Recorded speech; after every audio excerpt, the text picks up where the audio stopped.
We are delighted to welcome Barry Phillips to present today's Success Series webinar, Reducing Workplace Litigation, 3 Essential Tips. Okay, thank you very much, Stuart, and good afternoon to everybody. I do hope that you find the next 30 minutes of use to you and of interest and benefit. Right at the start, before I talk about the 3 essential tips, what I'd like to do is to spend 5 or 10 minutes just addressing something that HR people often ask me, and it's a big thing for them. And I'd like to talk about this right at the beginning of the webinar, because I think if I do, it will give some context to how litigation can come about and happen so quickly. And the question that I'm very often asked by those in HR is simply this: how is it, they'll say, that a small issue in the workplace can end up so big so quickly and can spiral into litigation almost like overnight? Because I think if I can give some sort of answer to that, it will help give some perspective to this particular topic. And hopefully it'll encourage HR people next time they're facing litigation to go at it and from it from a different place, and hopefully with a more positive frame of mind, or at least if not that, then a less negative one. And to answer that question, I just need to ask everybody in the webinar this question. What do you think is uppermost in an employment lawyer's mind immediately after taking on a new client and case? Certainly when I am presenting this topic in a seminar in front of an audience, very often I'll get a variety of questions or a variety of answers that will come back to that question. But one that always comes in is the money that a lawyer can make, and I wouldn't deny that that is important. But for me, what I think is uppermost in a lawyer's mind, and every lawyer's mind, when they take on a new client, is the risk of getting sued. And this may seem a strange thing to say, bearing in mind we're talking about a profession here that spends their working days suing others. But when you think about it, it does make sense. If a lawyer is, their bread and butter work is suing other people or organisations, and they have to face litigation coming back the other way, it can be very damaging to their reputation. But I want to share a secret with everybody in the webinar this afternoon. The hard truth of the matter is that it is actually very difficult to pin a claim of negligence on a lawyer. And the reason for that is that every lawyer will have their own way of doing an employment law case. And some lawyers might actually hold fire until the hearing, and then they'll let the guns go in the hearing.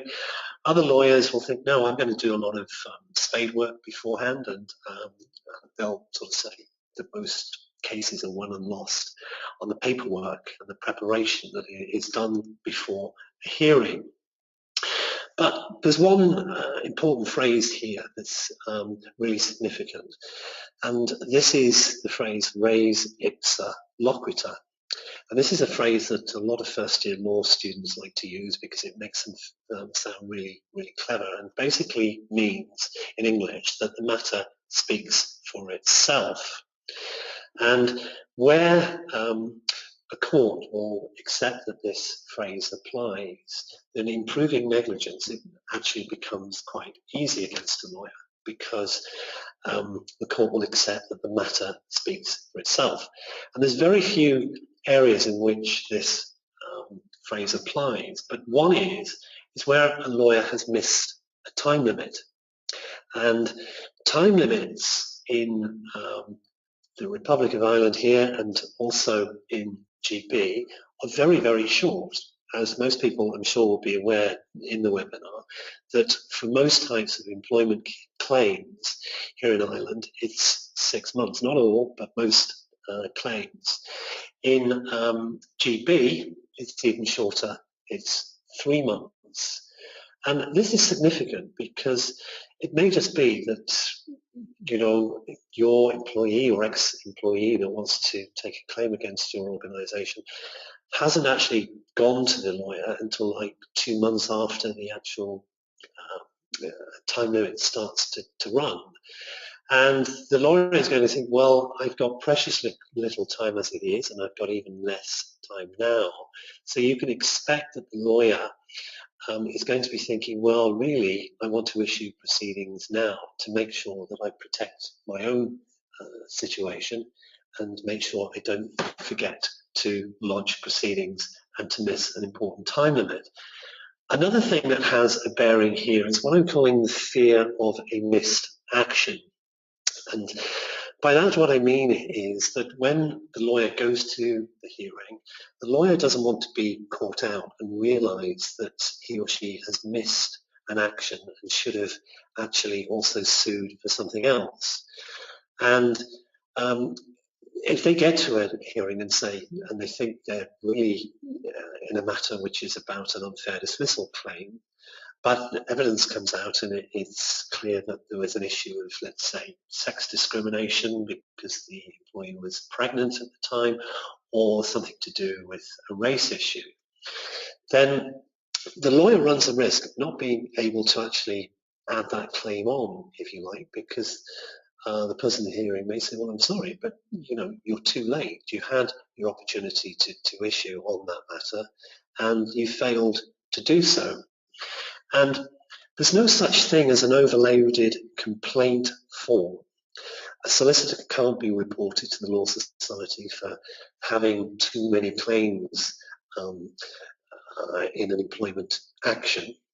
And so the lawyer is always going to err on the side of caution and put too many on, thinking that when they get to the hearing, they can perhaps withdraw on a number if they need to, rather than to risk having to put claims on at a late stage.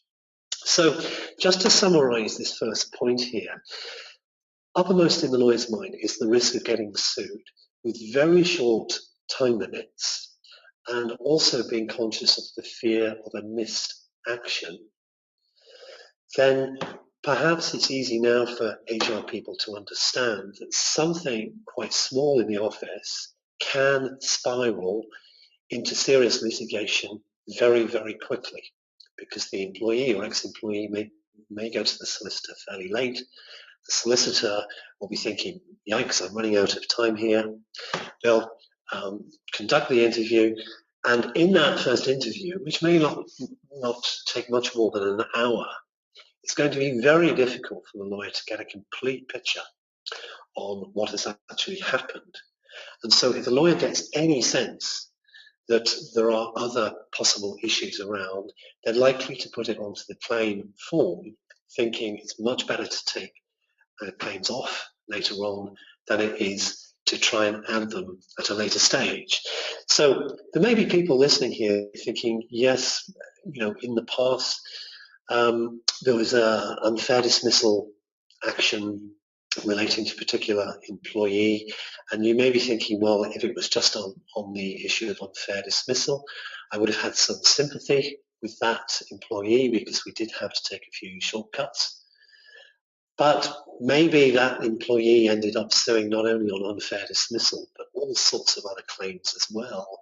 And when you first heard this, you were close to outrage because you thought, well, unfair dismissal, yes, but sex discrimination, race discrimination, and so on, how dare they? And that's why when an HR person first gets notice of a claim or claims against them, they're often taken by surprise because they don't fully understand the context of what has happened and how the employee or ex-employee and the lawyer has had to work.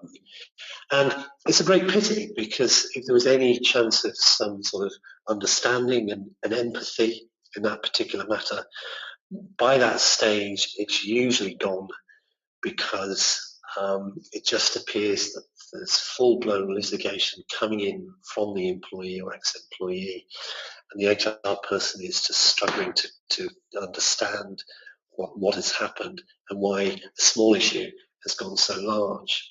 So hopefully that's a bit of useful context. And Back over to you, Stuart. Any questions in so far?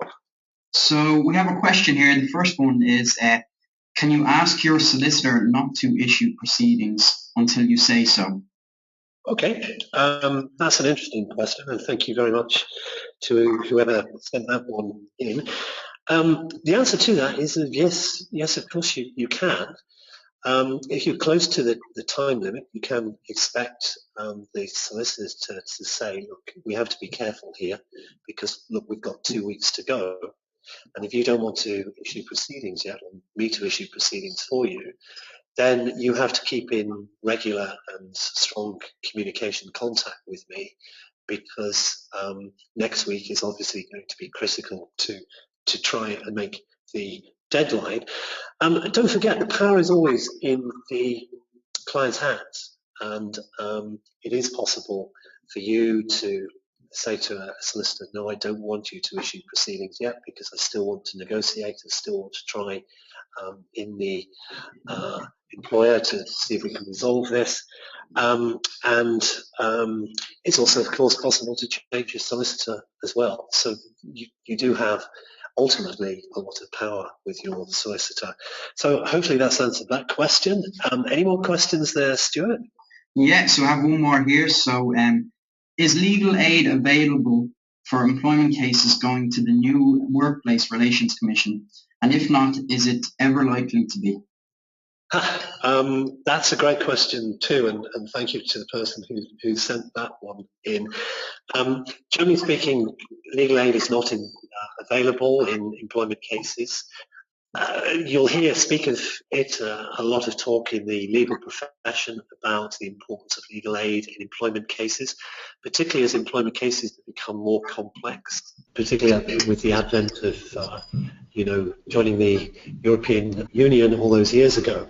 But it's not, and I don't see it as ever likely to happen. Other people may take a different view, but it's been talked about both in Ireland and GB for a long, long time. And it never seems to become a hot political issue during election time. So I can't see legal aid being generally available in employment cases in the foreseeable future. And before I share my tips, I just wanted to take a quick look, or if you like, remind people of what can happen when it does all go wrong in the workplace. It's easy to forget that until, of course, something happens, and then you really do understand what can go wrong and the consequences of it going wrong. Of course, it can be very disruptive to a workplace if you're having to prepare for litigation. You have to take statements from employees. You have to take them often out of the office to be ready to give evidence. It can be very damaging to morale, particularly if you've got, for example, like a nasty harassment claim, and perhaps you've got two camps that are now showing themselves in the workplace, one that's in favour of one person, one that is generally supporting another. I've seen some awful atmospheres in workplaces where there's been an issue of harassment that has to be sorted out. Legal fees, of course, are never cheap. Loss of reputation is a big thing in Ireland. You know, we live in a relatively small place, and if you get a reputation as an organisation or an employer with litigation issues, then it's difficult to get over that. You know, it can take some time to repair and recover your reputation. And finally, awards. I did a quick bit of research recently just to have a look at the sorts of cases that are coming out from the Workplace Relations Commission. And there's no indication that the awards are getting any less. You know, they are quite substantial. So you've got substantial fees, legal fees, and you've also got substantial awards to worry about as well. So, okay, let's have a look at the 3 must-dos to reduce or to eliminate the risk of litigation. And I put a graphic there of an open goal. And certainly when I was practicing as a lawyer, I could never understand why it was that employers seemed to present an open goal to many employees or ex-employees, almost like goading them to say, you know, have a go here. And One of the reasons I asked to do this webinar was I wanted to give an opportunity to really explain what I think those open goals are and how to close those down.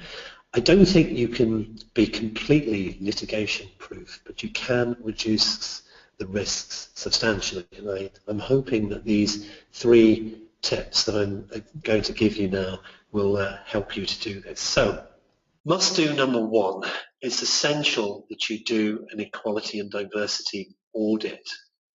And an audit looks like this. Effectively, you have to make sure that you have an up-to-date equality policy. Whenever I litigated against an employer, the first thing that I would do is ask for a copy of their equality policy. And if it arrived looking very out of date, then I would think to myself, okay, that's a very good start, because whoever's at the hearing is not going to like to look at this, and it's certainly not going to present the respondent in a very good light. It doesn't make them look like they take equality issues seriously. Then you have to make sure that the policy has been actively worked into the organisation and communicated to staff. And just want to talk a little bit more about that. It's not good enough to have an up-to-date policy. You have to be able to prove at a hearing that you communicated it and implemented it in your workplace. And this statutory instrument is useful there, Statutory Instrument 208 of 2012, which actually comes with advice in terms of how to effectively implement a policy into the workplace. Certainly the things I would say now is that you need to be able to show that this policy has been cross-referenced in other policies. It would be very useful to show that during induction or onboarding of new members of staff, they are introduced to the policy, that perhaps they're asked to complete a test or an exercise or 2 in terms of that policy, that it's prominently displayed, and so on. So that's the second element that you must do of your audit. And the third, and this is probably the one that trips up most employers, is you really need to be able to show that you've done recent training on equality and diversity matters in the workplace. And I think in the olden days, if I can use that expression, pre the internet, the Equality Tribunal, or EAT as it used to be, might have had some patience or some sympathy for the employer that sort of said, look, logistically, it's impossible for me to train all of my staff. I have staff across 5 branches, very often 10% of them are abroad working, etc. Logistically, it's impossible to train staff on a regular basis on equality and diversity issues.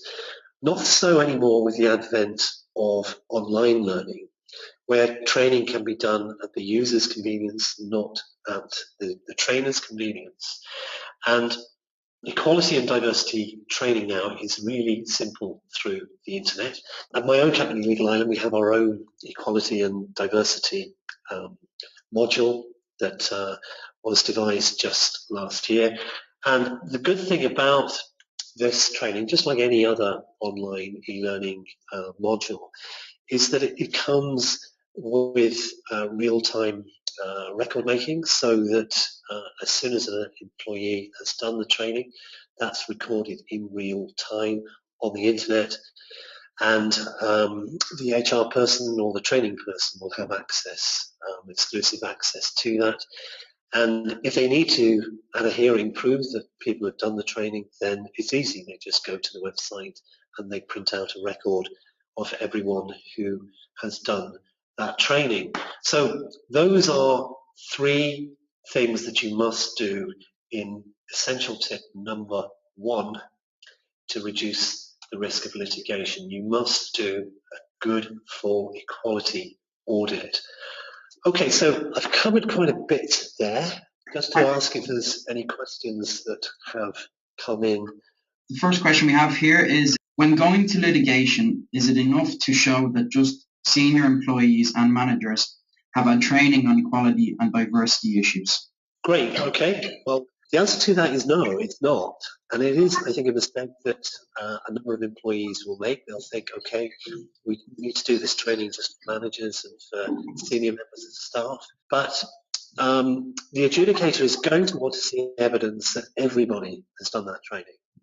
Because in many types of situations, certainly in harassment cases, the employer is going to have to show that they've done all that was reasonably practical, make sure that an incident of harassment never took place in the first instance. And they're not going to be able to do that if they can say, well, the only people that we train are seniors and managers.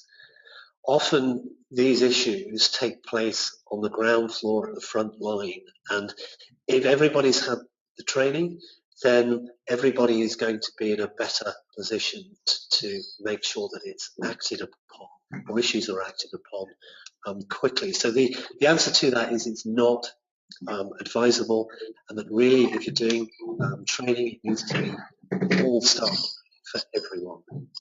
Okay, any other questions there, Stuart? Thank you, Barry. So this will be our last question.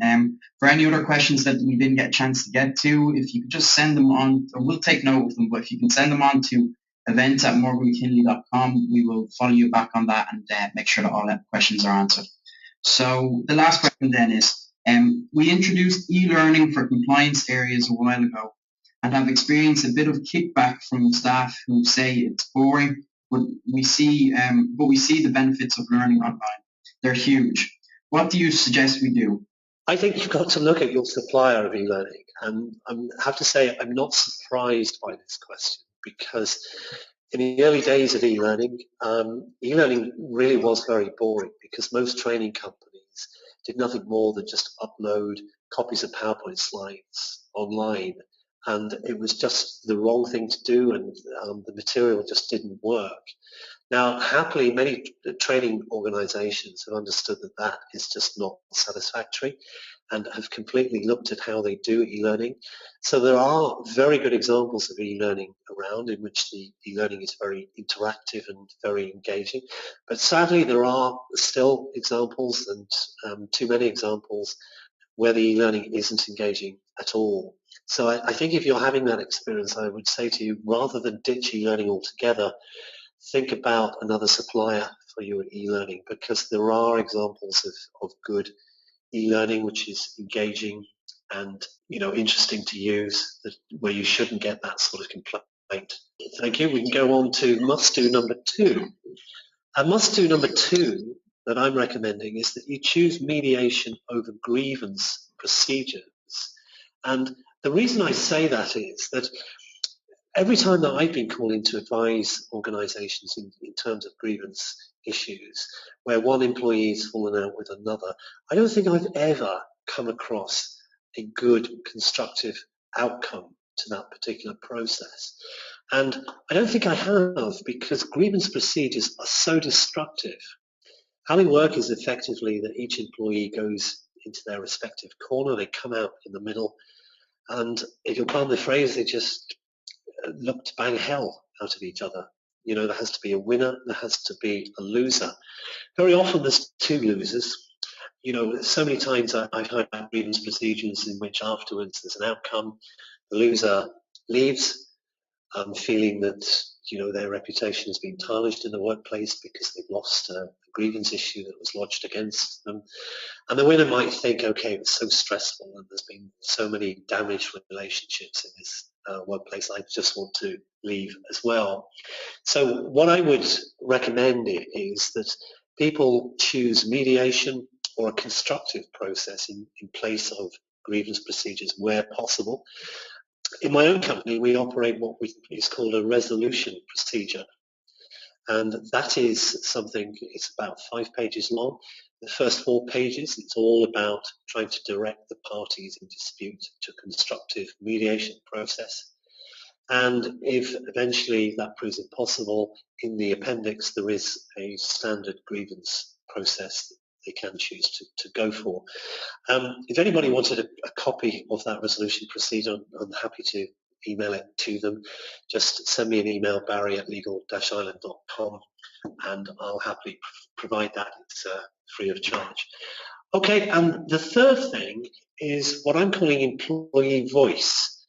When I practiced as a lawyer, I noticed that a lot of the big companies that didn't really have litigation issues and very few claims against them were very good at what is commonly referred to as employee voice, and that's, if you like, listening to employees and picking up feedback, picking up comments, including areas of concern and grievances and any issues that might become big issues and spiral into litigation.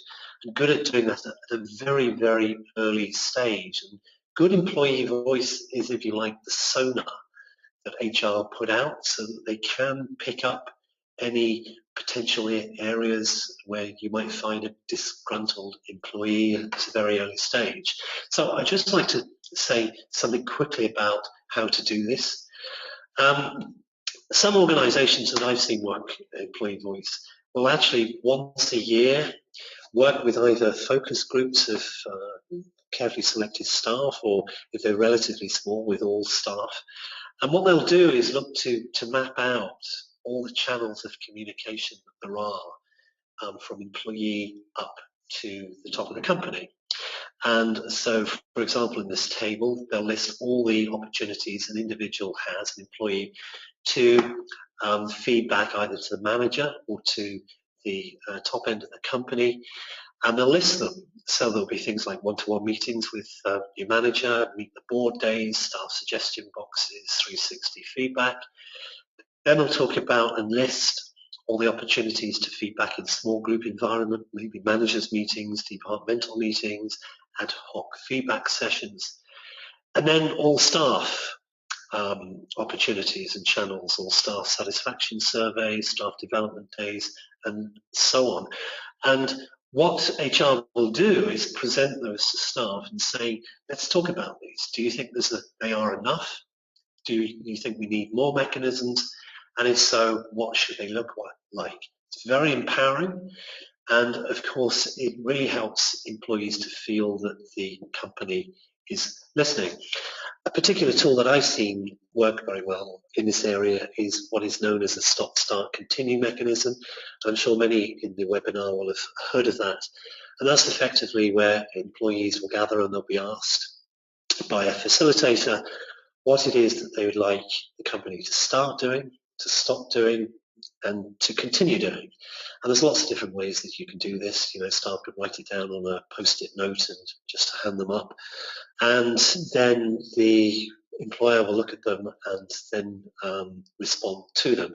I would say there's a big caveat with this. If you do it, it needs to be done well.